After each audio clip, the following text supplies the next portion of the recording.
ভর্তি দেওয়ার সুবর্ণ সুযোগ। Mission MBBS, best abroad MBBS consultancy in West Bengal. গত 10 বছর ধরে মিশন এমবিবিএস মেডিকেল ছাত্রছাত্রীদের স্বপ্ন পূরণে নিয়োজিত। ভর্তির জন্য কল করুন 9732122744 নম্বরে। ওনার যদি কোনো বক্তব্য থাকতেও তাহলেও আমরা বলতাম এটা প্রশাসনিক বিষয়, দুটি সরকারের মধ্যেকার বিষয়। এ নিয়ে দল হিসেবে রাজ্য ভারতীয় জনতা পার্টির কোনো বক্তব্য নেই। সেচ দপ্তরের সঙ্গে একটা ভার্চুয়াল বৈঠক করেছেন এবং সেখানে কার্যত অফিসারদের তুলনা করেছেন। শুধু তাই নয়, ঠারে ঠুরে যে সমস্ত ইঙ্গিত তিনি দিয়েছেন, আমফানের সময় যেসব গাছ কাটা হয়েছিল, সে গাছ দিয়ে নদী বাঁধগুলোকে করার কথা ছিল, সেসব গাছ কোথায় গেল, নদী বাঁধ ঠিক মতো হয়নি, প্ল্যানিং গন্ডগোল ছিল, লিডারশিপ কোয়ালিটির অভাব, এই সমস্ত বিষয় নিয়ে সেচ দপ্তরকে যে আক্রমণ করেছেন তার নিশানায় অনেকেই মনে করছে যে রাজীব বন্দ্যোপাধ্যায় তাকে নিশানা করেছেন। কি বলবেন? পশ্চিমবঙ্গের প্রত্যেকটি সাধারণ মানুষ জানেন,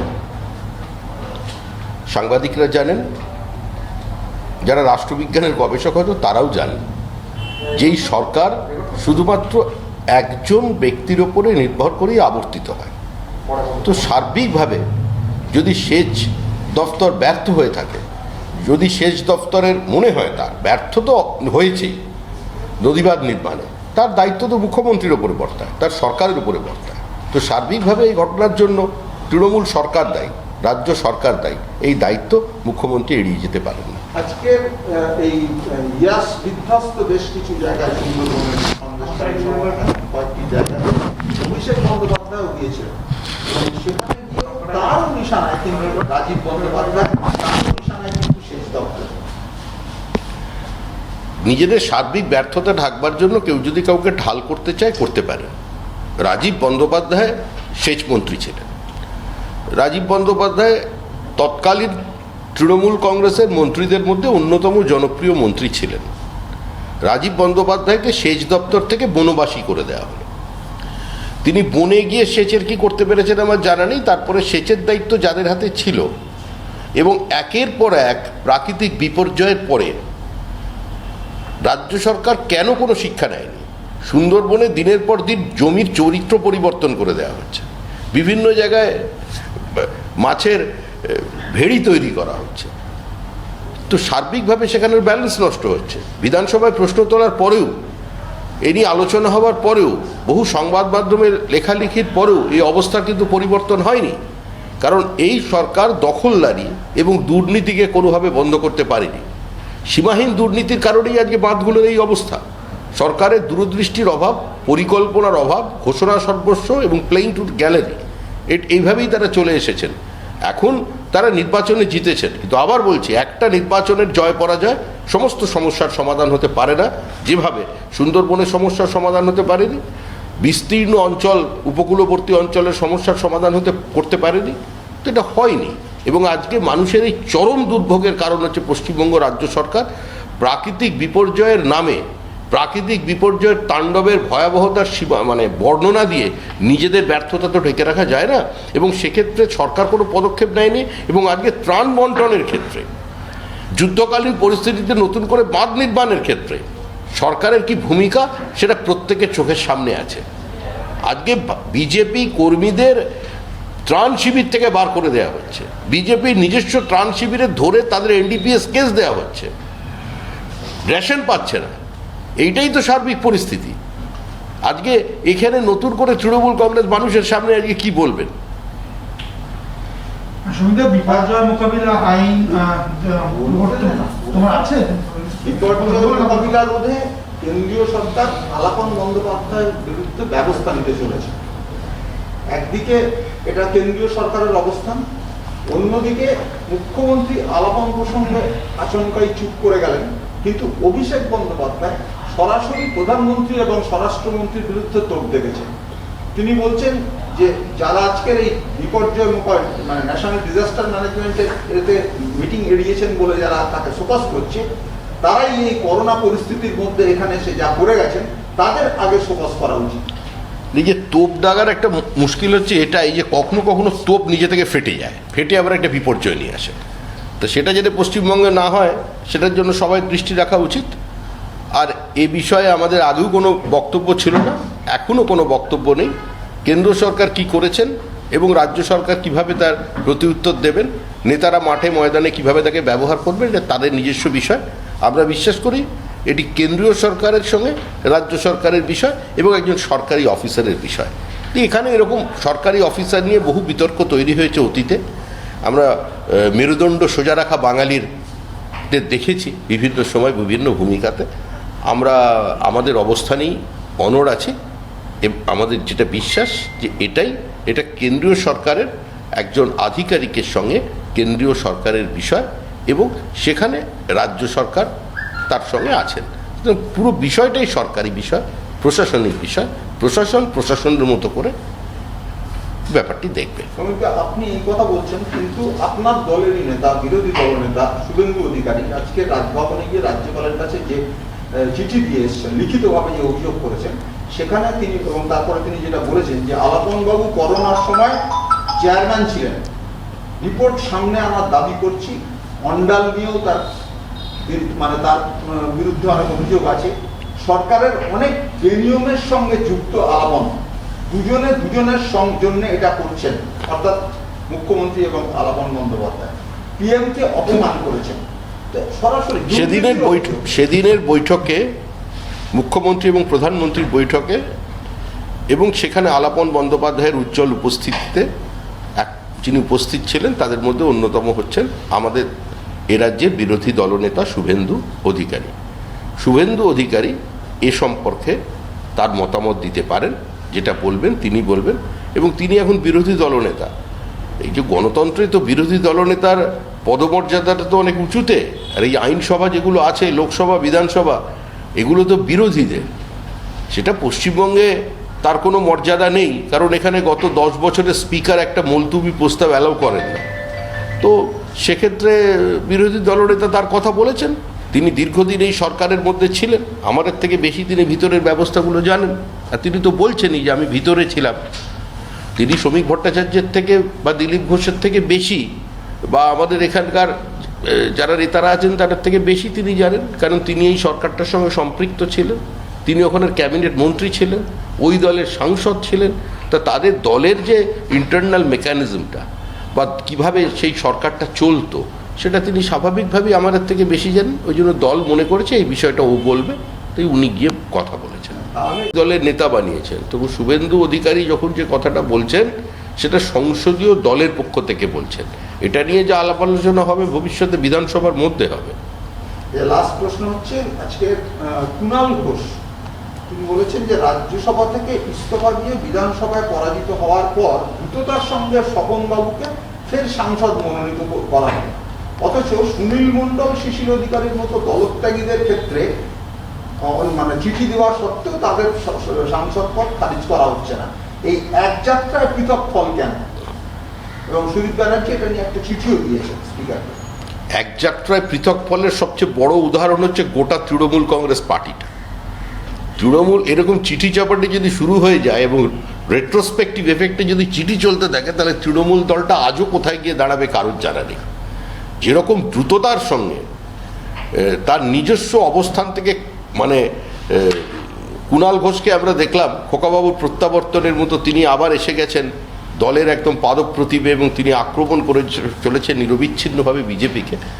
আমি একজন বন্ধুবর কুণাল ঘোষের জন্য আমি এটুকুনি কামনা করতে পারি যে আমরা তার একটা সময় দেখেছিলাম যখন তিনি সাংসদ ছিলেন, কিন্তু তার সাংসদ তহবিলটা পর্যন্ত নিজের এলাকায় তাকে খরচা করতে দেয়া হতো না, এই পরিস্থিতিতে ছিলেন তিনি। আবার তার মতো একজন জ্ঞানী ব্যক্তি, তিনি রোজই মোদিকে আক্রমণের থেকে তিনি আমাদের বৃহত্তম গণতন্ত্রের উচ্চকক্ষ রাজ্যসভায় যান। উনি যাতে সদস্য হন তারা আমাদেরও ভালো লাগবে। উনি আলাপ আলোচনার মধ্যে দিয়ে সেটাকে সমৃদ্ধ করতে পারবেন। ওনার ছোট ছোট কথা, ছোট ব্যথাগুলোকে উনি সেখানে তুলে ধরতে পারবেন এবং সবচেয়ে ভালো, এবং ওখানেই তিনি অবসর সময় আমাদের স্বপন দাশগুপ্তের সঙ্গে হালকা কানে কানে কথাও বলে নিতে পারবেন। আমার মনে হয় ভালোই লাগবে সেটা। রাজ্যের জন্য যে বিনামূল্যে টিকা দেওয়ার দাবি জানিয়েছিলেন মমতা বন্দ্যোপাধ্যায় কেন্দ্রের কাছে, আজকে সেই একই দাবি নবীন পটনায়কও সেই দাবি জানিয়েছে এবং মুখ্যমন্ত্রীকে তিনি ফোন করেছেন বলে মুখ্যমন্ত্রী জানিয়েছেন।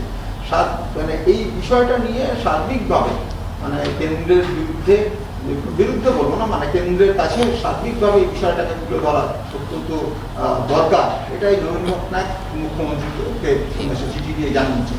আমাদের রাজ্যের মানে বিজেপি শাসিত রাজ্য, যদিও শাসিত শব্দটা আমরা ব্যবহার করি না, বিজেপি পরিচালিত যে রাজ্যগুলো আছে সেখানকার মুখ্যমন্ত্রীরও প্রধানমন্ত্রীকে চিঠি লেখেন।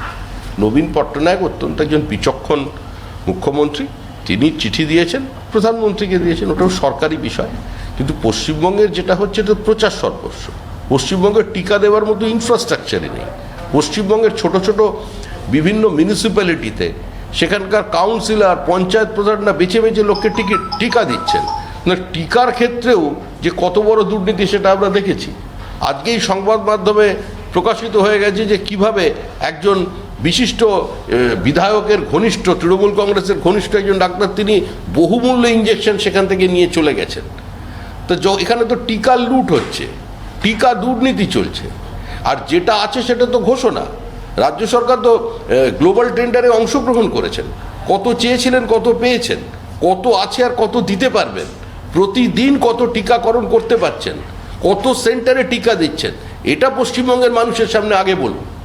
মেডিকেল কলেজের এই স্ক্যামটা নিয়ে, এটা নিয়ে কি তদন্ত দাবি করছেন বা এটা নিয়ে অভিযোগ উঠছে? যত দূর পর্যন্ত যাবার দরকার আমাদের দল, আমাদের সংসদীয় দল তত দূর পর্যন্ত যাবে। বিধানসভার বিরোধী দলনেতার নেতৃত্বে এই যে আমাদের যে দল আছে, মানুষ আমাদের দায়িত্ব দিয়েছে এগুলোকে দেখবার জন্য। আমরা শাসক দল হতে গিয়েছিলাম, মানুষ আমাদের বিরোধী আসনে বসিয়েছে। একজন দায়িত্বশীল বিরোধী দল হিসেবে এগুলোই তো কাজ। এবং স্বাস্থ্য এখানকার সবচেয়ে বড় ইস্যু। মুখ্যমন্ত্রী স্বাস্থ্যমন্ত্রী, আজকে তিনি তার দায়িত্ব থেকে সরে যেতে পারেন না। একের পর এক বিপর্যয় চলেছে সর্বক্ষেত্রে। যেভাবে প্রথমে টিকাকরণের ক্ষেত্রে সরকার মানুষের মনের মধ্যে কোনো উৎসাহ তৈরি করতে পারেননি, ঠিক তার পরবর্তী ক্ষেত্রে মানুষের মনের মধ্যে আতঙ্ক তৈরি করেছেন। আর সরকারের এই দায়িত্বজ্ঞানহীন বিবৃতি, তৃণমূল নেতাদের ধারাবাহিকভাবে বিভিন্ন সময় ক্যামেরার সামনে এই বিবৃতি মানুষের মধ্যে যে আতঙ্ক তৈরি হয়েছে করে দিয়েছে, তার জন্যই কিছু অসাধু মানুষ, একটা চক্র এই ধরনের অক্সিজেন সিলিন্ডার থেকে বিভিন্ন ওষুধ ব্ল্যাক করেছে। প্রাইভেট হসপিটালের ওপরে সরকারের কোথাও কোনো নিয়ন্ত্রণ নেই। সরকারের যে ভোটসাথী কার্ড, যেটা স্বাস্থ্যসাথী নয় আসলে যে ভোটসাথী, যারা সেই কার্ড পেয়েছিলেন দীর্ঘ লাইনে দাঁড়িয়ে থেকে, আজকে তারা এই কলকাতা শহরের বিভিন্ন প্রাইভেট হসপিটালে তারা তাদের অভিজ্ঞতা থেকে সেটা বুঝতে পারছেন। সংযুক্তা, সিবিএসই দ্বাদশ এবং আইএসসি পরীক্ষা কালকে বাতিল করা হয়েছে। প্রধানমন্ত্রী তিনিও ছাত্রছাত্রীদের স্বাস্থ্যের কথা মাথায় রেখে পরীক্ষা বাতিল করতে বলেছেন। পশ্চিমবঙ্গে যে উচ্চ মাধ্যমিক এবং মাধ্যমিক পরীক্ষা, সে ব্যাপারে এখন কোনো সিদ্ধান্ত হয়নি, যদিও যতদূর কাজ এগিয়েছে তাতে মনে করা হচ্ছে তারা পরীক্ষা নিতে চাইছেন। সেটা কি ছাত্রছাত্রীদের জন্য একটু ঝুঁকি হয়ে যাচ্ছে? এই পশ্চিমবঙ্গের ডেট ঠিক ঘোষণা হয়ে গেছে। যারা দেখবে কিভাবে এক্সামটা করা যায় বা যদি নাও হয় তাহলে এইভাবে হবে। সমিতি বিপর্যয় মোকাবিলা আইন প্রয়োগ করা হয় প্রাইম মিনিস্টার এবং হোম মিনিস্টারের বিরুদ্ধে, এরকম বক্তব্য রেখেছেন অভিষেক ব্যানার্জি। বিপর্যয় মোকাবিলা আইন প্রয়োগ করা হোক, কি বলবেন এটা নিয়ে? শোকজ করা বলেছেন, কি বলবেন এটা? দেখুন, তৃণমূল কংগ্রেস দল, প্রশাসন, প্রধানমন্ত্রী, সাংবিধানিক যে কোনো পদ, সংবিধান, দলীয় মুখপত্র, পার্টির মিটিং, স্ট্রিট কর্নার, জনসভা সবগুলোকে এক মনে করে। তারা এটা বলবেই, না বললে অস্বাভাবিক মনে হবে। যাই বলছে বলুক, যা খুশি ওরা বলে বলুক, ওদের কথায় কি এসে যায়। মুখ্যমন্ত্রী একটা রিপোর্ট পাবো কোথায়? মুখ্যমন্ত্রী বারবার বাঁধ ভাঙা নিয়ে একটা রিপোর্ট তলব করেছেন 3 দিনের মধ্যে। সেটা কি একটু দেরি হয়ে গেল বা রিপোর্টটা কি আরো আগে চাওয়া উচিত ছিল? বা প্রতি বছর তো বাঁধ ভাঙছে, তো বারে বারে কেন বাঁধ ভাঙছে এই নিয়ে রিপোর্ট তলব করেছে? সরকার ফেস সেভ করবার চেষ্টা করছে। সরকার মুখ লুকোতে পারছে না, যখন মানুষগুলো কোমর জলে দাঁড়িয়ে বলছেন কি হলো, সরকার কোথায়? শুনেছিলাম তো সরকার দুয়ারে, এখন দুয়ারে যেতে পারছে না, এখন বাড়িই নেই, দুয়ারে জল। তো বালতি নিয়ে জল তুলতে যেতে পারবেন, তো কোনো তো জায়গায় মুখ লোকাতে হবে, মুখ লোকানোর জায়গা নেই। বাড়িটাই ভেসে গেছে, ওই জন্য এই রাস্তা নিয়েছে। শেষ প্রশ্ন করবো সুমিতা, সেটা হচ্ছে সিএমআই এর তথ্য অনুযায়ী, সেকেন্ড ওয়েভে প্রায় 1 কোটি লোক চাকরি হারিয়েছে আমাদের দেশে এবং 97% হাউসহোল্ড ইনকাম কমে গেছে। কিভাবে এটা মোকাবিলা করবে সেন্ট্রাল গভর্নমেন্ট, সেটা যদি একটু বলেন। মোকাবিলা তো করছে রাতারাতি, তো সরকারের কাছে কোনো ম্যাজিস্টিক নেই যে একবার ছোঁয়ালেই সমস্ত সমস্যার সমাধান হয়ে যাবে। সারা পৃথিবী এই বিপর্যয়ের সম্মুখীন হয়েছে, সারা পৃথিবীর অর্থনৈতিক ব্যবস্থার মধ্যে প্রভাব পড়েছে, আর্থসামাজিক ব্যবস্থা বহু জায়গায় প্রায় ধ্বংসের কাছাকাছি পৌঁছে গেছে। কিন্তু সেখানে তার মধ্যেও দাঁড়িয়ে ভারতবর্ষের মতো একটা বহুত্ববাদী দেশে 130 কোটির বেশি গণতন্ত্রে এতগুলো রিজিওনাল পার্টিজ, এত রাজ্য সরকার, এই যুক্তরাষ্ট্রীয় কাঠামোর মধ্যে প্রধানমন্ত্রী যেভাবে দেশকে এগিয়ে নিয়ে যাচ্ছেন, জিডিপি কমেছে কিন্তু 7.3 মেনটেন করছে এখনো পর্যন্ত। এটাও একটা বিরাট, অর্থনীতিবিদদের কাছে এটাও একটা বিস্ময়ের ব্যাপার। এরপরেও মানে মোটামুটি আমাদের শেয়ার মার্কেটের ইন্ডেক্স আজকে এই অর্থনীতিতে সেটাকেও ধরতে হবে, সেটা একটা জায়গায় দাঁড়িয়ে আছে। সরকার এত প্রতিকূল পরিস্থিতির মধ্যেও সোশ্যাল ওয়েলফেয়ার স্টেটের যে দায়িত্ব, সেই দায়িত্ব পালন করছেন, রাজ্যগুলো সহযোগিতা করছেন। কোথাও গিয়ে বাংলাদেশের থেকেও জিডিপি কিন্তু নেমে গিয়েছিল, সেটা নিয়ে কি কিছু বলতে চাইবেন? এগুলো এই অর্থনীতিতে 2 আর 2 4 হয় না। আমি অর্থনীতিবিদ নই, আমি একজন সাধারণ রাজনৈতিক কর্মী। কখনো বাংলাদেশের সঙ্গে তুলনা করব, কখনো আমেরিকার সঙ্গে তুলনা করব। আর যারা বিজেপিকে পাড়ায় ভোট দিয়েছে তাদের বাড়িঘর মেরে ঘরছাড়া করে দেবো, আত্মহত্যা করতে বাধ্য করব, এইসবগুলোর দিকে আমার মনে হয় মানুষের দেখা উচিত। আগে তো মানুষ একটা হবে, বন্যায় তো বই খাতায় ভেসে গেছে, যেই অর্থনীতির হিসাবটা করবে তো লিখবে কোথায়, কাগজই নেই। আগে তো এই পরিস্থিতি দেখতে হবে, মানুষের কাছে খাতা পেন রাখতে হবে, সুস্থভাবে বাঁচতে দিতে হবে। যারা রেশন পাচ্ছে না, রেশন দোকানে যে তৃণমূল বসিয়ে রেখে রেশন দেওয়া বন্ধ করেছে, ত্রাণ শিবির থেকে খেতে বসে যেটা তুলে দিচ্ছে, এগুলোকে ঠিক করতে হবে। তারপরে ওরা আমরা গিয়ে বাংলাদেশের সঙ্গে আমরা জিডিপির মাপযোগ করবো। আগেও বলেছেন একজন তৃণমূলপন্থী চিকিৎসকের বিরুদ্ধে অভিযোগ উঠছে, তো সেক্ষেত্রে আপনারা কি কোনো পদক্ষেপ? আরে ভাই, সবাই নাম জানে, সবাই জানে, যেখানে মানুষের মেশিনে কুকুরের ডায়ালিসিস হয় সেখানে এরকম চুরি হবে তো স্বাভাবিক ব্যাপার। তারপরেও যখন আছে এরকম তো হবেই, সেটা ঠিক সময় আমরা তুলবো। আমরা বিধানসভায় আমাদের লোকেরা কি করতে যাবে, সব কথা এখানে আমরা উত্তর দিই। চিকিৎসকের সঙ্গে জড়িত আছে। বিধানসভা হবে, বিধানসভার বাইরেও হবে। এখন তো আমরা আমাদের কর্মীদের পাশে দাঁড়ানোর চেষ্টা করছি। এই চরম প্রাকৃতিক বিপর্যয়ের মধ্যে আমরা ত্রাণের ত্রিপল পাঠিয়েছি, পার্টি থেকে তাদের বাড়িতে ত্রিপলগুলো পর্যন্ত দেওয়া যাচ্ছে না। এই ভয়াবহ অবস্থায় আমরা কি করব? লোকেদের মারছে, আপনারা সাংবাদিক, আপনারা আমাদের জিজ্ঞাসা করছেন এসে যে আপনাদের এরপরে আপনাদের প্ল্যান অফ অ্যাকশন কী আছে, আপনারা কি করবেন, আপনাদের কথা শুনছে না, এখানে জিজ্ঞাসা করছে না। আমরা সাংবাদিকদের হাত জোর করে বলছি, ভাই একটু যান না, একটু গোসাবায় যান, একটু ক্যানিং পূর্বে যান, একটু ভাঙড়ে যান, সন্দেশখালি যান, নানুরে যান, দুবরাজপুরে যান। আমরাও মানুষের কাছে এ ধরনের বলছি, একটু খেজুরিতে যান, আমরাও বলছি। মানে 2 ওয়ে ট্রাফিক হয়ে গেছে বিষয়টা, না? সমিতা, কেন্দ্রীয় জলশক্তি মন্ত্রক থেকে কালকে 7,000 কোটি অ্যালার্ট করা হয়েছে পশ্চিমবঙ্গের বিভিন্ন গ্রামীণ এলাকায় পানীয় জল পৌঁছে দেওয়ার জন্য। এই যে 7,000 কোটি, একটা বড় অ্যামাউন্টের টাকা, সেটা নিয়ে রাজ্য বিজেপি কিভাবে দেখছেন? আপনার সিদ্ধান্তকে স্বাগত জানাচ্ছেন? বা আমরা তো চাই আরও বেশি দিক। পশ্চিমবঙ্গে যে জলের যে সমস্যা আছে, রাজ্য সরকার সহযোগিতা করছে না বলে বহু জায়গায় কেন্দ্রের ফান্ড ফেরত চলে যাচ্ছে, নাহলে কেন্দ্র ফান্ড বাড়াচ্ছে না।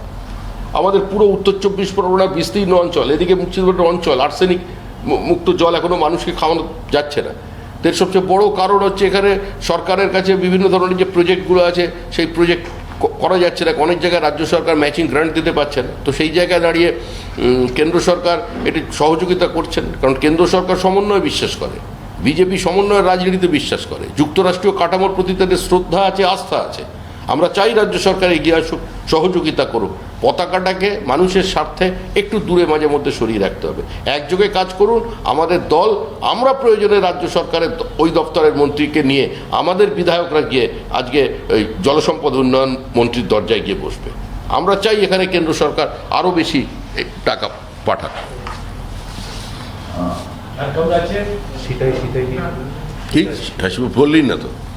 ঝাঁটা নিয়ে তারা করেছে তৃণমূলের মহিলা কর্মীরা। সায়ন্তন বসু একজন শিক্ষিত সর্বক্ষণের রাজনৈতিক কর্মী। হঠাৎ শখ করে রাজনীতিতে আসেনি, দীর্ঘদিন ধরে সে রাজনীতিতে আছে, একদম মাঠে থেকে রাজনীতি করে। তো তৃণমূল কংগ্রেসের মহিলা কর্মীরা তাকেই তো ঝাঁটা নিয়ে তাড়া করবে, এটাই তো স্বাভাবিক, না করলে অস্বাভাবিক ছিল। সীতাই শীতলকুচি ওই অঞ্চলের পরিবেশকে যারা দূষিত করেছে, যারা নতুন করে উত্তরবঙ্গে আতঙ্ক তৈরি করছে, সংঘর্ষ তৈরি করছে, হানাহানি তৈরি করছে, যাদের কারণে মানুষ জায়গা ছেড়ে আসামে গিয়ে আশ্রয় নিয়েছে, আজকে তারা বিজেপিকে দেখে ঝাঁটা নিয়ে তাড়া করবে, এটাই তো স্বাভাবিক। এটাই তো বাঙালি, এটাই তো বাংলার সংস্কৃতি। আমরা তো বাঙালি নই, আমরা তো বহিরাগত।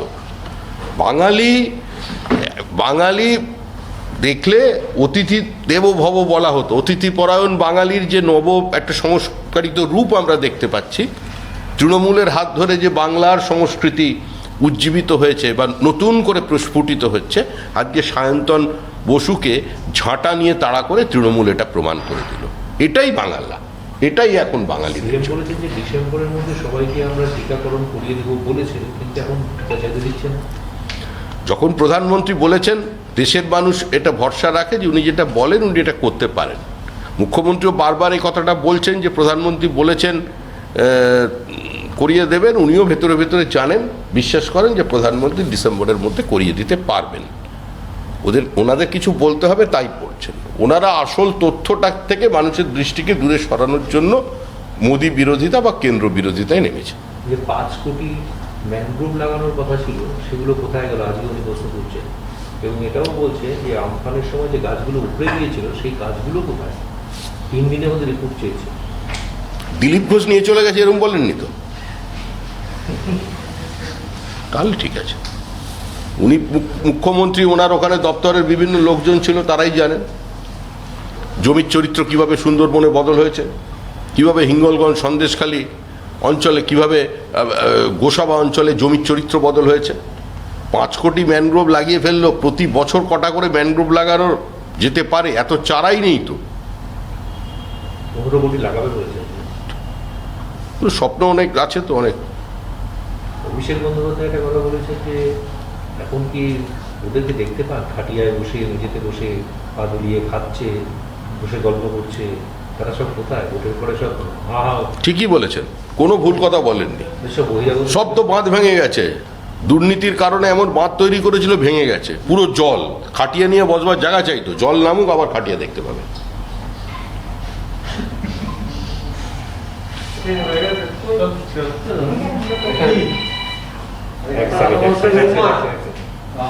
বলছে যে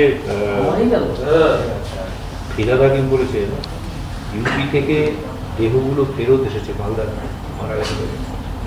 এটাই বড় কথা। গঙ্গায় যে ভাসিয়ে দেয়নি, ইউপি গভর্নমেন্ট তো কিছুই করছে না, পরিবারকে আমরা সাহায্য করছি। ফিরাদ হাকিম গাছ কাটবার জন্য উড়িষ্যা থেকে লোক আনেন, সেটা পশ্চিমবঙ্গের মানুষ দেখেছে। আমফানের পরে কলকাতা শহরের কি অবস্থা হয়েছিল সেটা মানুষ দেখেছেন। ভাগ্যিস এই ইয়াসটা একটু সাইড দিয়ে ঘুরে চলে গেছে, নাহলে কপালে যে এখানকার লোকের কত দুঃখ ছিল সেটা সবাই বোঝেন। এখন এই যে এরা লাশের গল্প শুরু করেছেন এবং বিভিন্ন সংবাদ মাধ্যম লাশটা দেখাচ্ছেন, এমন একজন লোক আছেন বলতে পারেন যারা গঙ্গার পাশ দিয়ে যাতায়াত করেন বা নদীর তীরবর্তী কোনো জায়গায় জন্মেছেন বা সেখানের সঙ্গে তাদের যোগাযোগ আছে, যারা জীবনে কোনোদিন মরদেহ ভাসতে দেখেননি। প্রতিদিন তো গঙ্গায় মরদেহ ভাসতে দেখা যায়। এবার কবির মতো জিজ্ঞাসা করবে নাকি মৃতদেহের দিকে তাকিয়ে কোথা ছিল বাড়ি? মৃতদেহ তো উত্তর দিতে পারবে না, ওগুলো কোভিডের মৃতদেহ কে বলবে?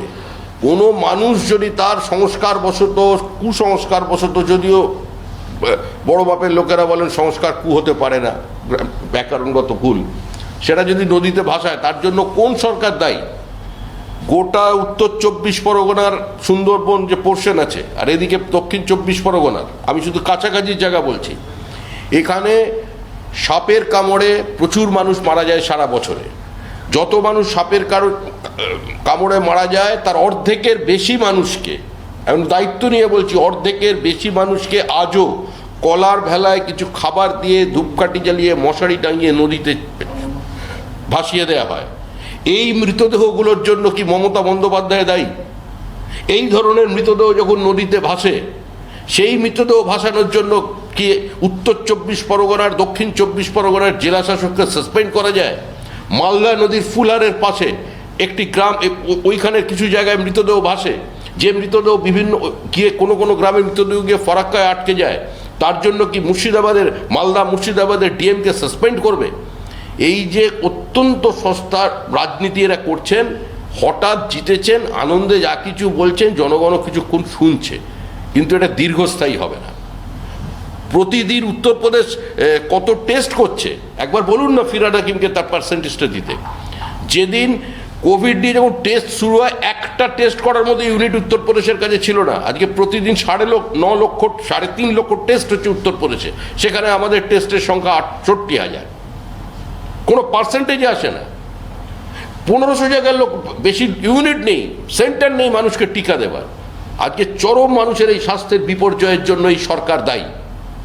দরিদ্র মানুষ হাতে একটা কার্ড নিয়ে অসুস্থ মানুষকে নিয়ে যাচ্ছেন, কোনো জায়গায় গিয়ে অ্যাকসেপ্ট করছে না প্রাইভেট হসপিটালে। নট অনলি দ্যাট, প্রাইভেট হসপিটালের ওপরে কোনো নিয়ন্ত্রণ নেই সরকারের, কোথাও কোনো নিয়ন্ত্রণ নেই। এর বিরুদ্ধে আমরা সক্রিয় হবে। বেনারসির 3 অধ্যায়, রাজঘরানা, রামনগর ও মঙ্গল বেনারসি, সাহা টেক্সটাইল।